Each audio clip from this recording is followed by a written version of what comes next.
29 तारीख को पूरे हरियाणा प्रदेश के युवा सड़कों पर उतरेंगे। इस सरकार की जमीन हिलाने का, इस सरकार की कुर्सी हिलाने का काम करेंगे।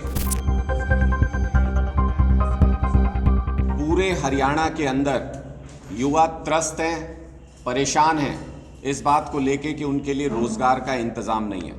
और पिछले 4 सालों में या उससे पहले के भी 5 साल में इस सरकार ने, भारतीय जनता पार्टी की सरकार ने युवाओं का शोषण किया है। उनके लिए जॉब्स की कोई भी अपॉर्चुनिटी क्रिएट नहीं की। उसके बाद इन्होंने कहा कि कॉमन एलिजिबिलिटी टेस्ट कराएंगे। इन्होंने कराया, 3.5 लाख बच्चे एलिजिबल हो गए। एलिजिबिलिटी टेस्ट का मतलब होता है कि आप नौकरी करने के लायक हैं कि नहीं, एलिजिबल हैं कि नहीं। 3.5 लाख हरियाणा के बच्चे नौकरी के लिए एलिजिबल हो गए। 1,80,000 सिर्फ पद खाली हैं हरियाणा के अंदर। अगर ये वाकई में करना चाहें तो 1,80,000 पदों के लिए इनके पास एलिजिबल कैंडिडेट्स हैं। 3.5 लाख लोग मौजूद हैं। एक ही झटके में सारी पोस्ट के लिए नौकरी निकाल के 1,80,000 रोजगार दे सकते हैं। लेकिन भारतीय जनता पार्टी युवाओं को रोजगार देना नहीं चाहती, नौकरी देना नहीं चाहती। इसलिए अलग अलग एडवर्टीजमेंट निकाले जाते हैं। यहां तक कि 2000 टीचर्स के लिए लेटर उनके घर चला गया था सिलेक्शन का। उसके बाद कहा कि कैंसिल, दोबारा कराएंगे। इस तरीके का भद्दा मजाक ये तमाम लोग भारतीय जनता पार्टी के युवाओं के साथ कर रहे हैं। आप इसको अगर दूसरे तरीके से देखें तो अकेले भारतीय जनता पार्टी दोषी नहीं है। पिछले 8 साल से कांग्रेस पार्टी के नेता एसी कमरों में बैठ के विपक्ष की भूमिका को सोने के रूप में निभा रहे हैं। सोए हुए हैं, कोई सड़क पे संघर्ष नहीं, युवाओं के लिए कोई आवाज नहीं उठाई। और आज जब उनको दिख रहा है कि चुनाव नजदीक आ गया है तो खाना पूर्ति के लिए कभी कभार आपको कहीं कहीं नजर आते हैं। हरियाणा की इस पूरी स्थिति के लिए, हरियाणा के युवाओं की इस दरिद्र हालत के लिए जितनी भारतीय जनता पार्टी जिम्मेदार है, उससे कहीं ज्यादा कमजोर विपक्ष देने के लिए कांग्रेस पार्टी जिम्मेदार है। इसलिए अब आम आदमी पार्टी ने यह निर्णय किया है कि ये कांग्रेस के बस की बात नहीं है। इन भारतीय जनता पार्टी वालों को लाइन पे लाना कांग्रेस पार्टी के बस की बात नहीं है। इसलिए आम आदमी पार्टी को अब सड़क पे उतरना पड़ेगा। इसलिए अब आम आदमी पार्टी को सड़कों को इतना गर्म करना पड़ेगा कि इनके मुख्यमंत्री और मंत्री जब उस पर चले तो इनको एहसास हो कि युवाओं की तकलीफ क्या है, उनके लिए रोजगार क्यों जरूरी है।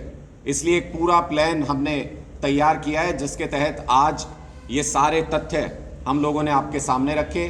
कल यानी 27 तारीख को सभी डिस्ट्रिक्ट प्रेसिडेंट अपने अपने डिस्ट्रिक्ट में प्रेस कॉन्फ्रेंस करके ये सारे तथ्य और उनके स्थानीय जो डिस्ट्रिक्ट के बेरोजगारी के तथ्य हैं उनको प्रेस के सामने रखेंगे, हरियाणा की जनता के सामने रखेंगे।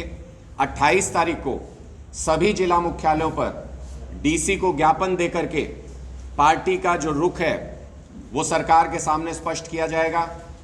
और 29 तारीख को पूरे हरियाणा प्रदेश के युवा सड़कों पर उतरेंगे। आम आदमी पार्टी के कार्यकर्ताओं से कंधे से कंधा मिलाकर के इस सरकार की जमीन हिलाने का, इस सरकार की कुर्सी हिलाने का काम करेंगे। उसका जो डिटेल्ड प्रोग्राम है उसके अनुसार 29 तारीख को माननीय प्रदेश अध्यक्ष महोदय गुड़गांव में जो आंदोलन होगा उसका नेतृत्व करेंगे।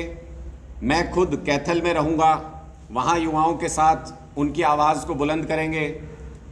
हमारे जो कैंपेन कमेटी के इंचार्ज हैं डॉक्टर अशोक तंवर जी, वो भिवानी में रहेंगे और वहाँ पर युवाओं की आवाज़ को मजबूती से उठाएंगे आम आदमी पार्टी के कार्यकर्ताओं के साथ। और राष्ट्रीय सह सचिव निर्मल सिंह जी वो रहेंगे अंबाला में, वहां पर युवाओं की आवाज को मजबूती से उठाएंगे। तो पूरे प्रदेश के युवा इन 4 जगहों पर इकट्ठे होंगे आम आदमी पार्टी के कार्यकर्ताओं के साथ और मजबूती से आवाज बुलंद करेंगे कि अब आपका समय जा चुका। खट्टर साहब भारतीय जनता पार्टी के नेताओं को यह बताने का काम करेंगे कि युवाओं की 25 लाख युवाओं की बद्दुआएं लेके कोई भी सरकार अस्तित्व में रह नहीं सकती। प्रदेश के अंदर 24,80,000 बेरोजगार हैं हरियाणा में। इतने बेरोजगारों की बद्दुआएं लेके कोई सरकार नहीं रह सकती। और उसके परिणाम जो हैं वो दिखने शुरू भी हो गए हैं। भारतीय जनता पार्टी की आजकल कोई मीटिंग ऐसी नहीं जाती जिसमें शोर शराबा हंगामा ना होता हो। कल इनके एक कार्यकर्ता वही सवाल पूछना चाह रहे थे, उनके कपड़े फाड़ दिए, उनको बुरी तरह पीट पाट के पुलिस उठा के ले गई मुख्यमंत्री के कार्यक्रम में। इधर सांसद ब्रिजेंद्र सिंह वो पन्ना प्रमुखों की मीटिंग कर रहे थे, इन्हीं के कार्यकर्ता स्टेज के पास आके बोले फर्जी भीड़ जुटा रखी है सारी की सारी, कोई पन्ना प्रमुख नहीं है इनमें से। यानी अब इनकी जमीन खिसकनी शुरू हो गई, इनके अपने कार्यकर्ताओं ने नाराजगी जतानी शुरू कर दी कि जो वादे करके आप आए थे वो आपने पूरा नहीं किया।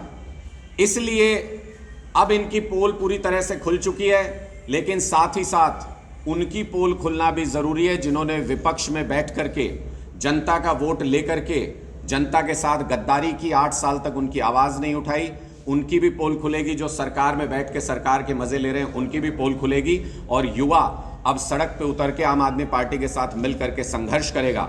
या तो इस 1 साल के अंदर इन युवाओं को रोजगार देने का काम भारतीय जनता पार्टी की सरकार से करवाएंगे, वरना 1-1.5 साल बाद आम आदमी पार्टी की सरकार आ रही है। जैसे पंजाब में हजारों हजार युवाओं को नौकरी दे रहे हैं, हरियाणा के अंदर भी सारे खाली पद 1,80,000 जितने खाली पद हैं उन सबको भरने का काम आम आदमी पार्टी की सरकार करेगी। हमसे जुड़े रहने के लिए हमारे YouTube चैनल को सब्सक्राइब करें और नई वीडियो की नोटिफिकेशन के लिए बेल आइकॉन को दबाएं। अगर आप ये वीडियो Facebook पर देख रहे हैं तो लाइक जरूर करें और ज्यादा से ज्यादा शेयर करें। धन्यवाद।